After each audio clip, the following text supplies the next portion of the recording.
Giriya's summer sale. Buy any AC and get free 2 nights, 3 days holiday package. Villupuram Nagai தேசிய நெடுஞ்சாலையில் சிதம்பரம் அருகே பாலத்தின் இணைப்புச் சாலை உள்வாங்கியதை அடுத்து போக்குவரத்து மாற்றப்பட்டதால் கொத்தட்டை சுங்கச்சாவடியில் கட்டணம் வசூலிப்பது நிறுத்தப்பட்டுள்ளது. இணைப்புச் சாலை சீரமைக்கப்பட்டு அதில் போக்குவரத்து துவங்கப்படும் வரை கட்டணம் வசூலிக்கப்படாது என கூறப்படுகிறது.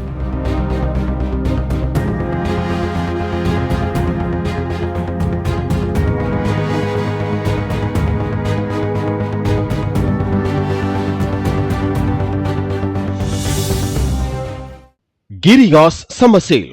Buy any AC and get free 2 nights, 3 days holiday package. Play store மற்றும் ஆப் ஸ்டோரில் இருந்து பாலிமர் செயலியை QR கோடு மூலம் பதிவிறக்கம் செய்யுங்கள். செய்திகளை உடனுக்குடன் பெறுங்கள்.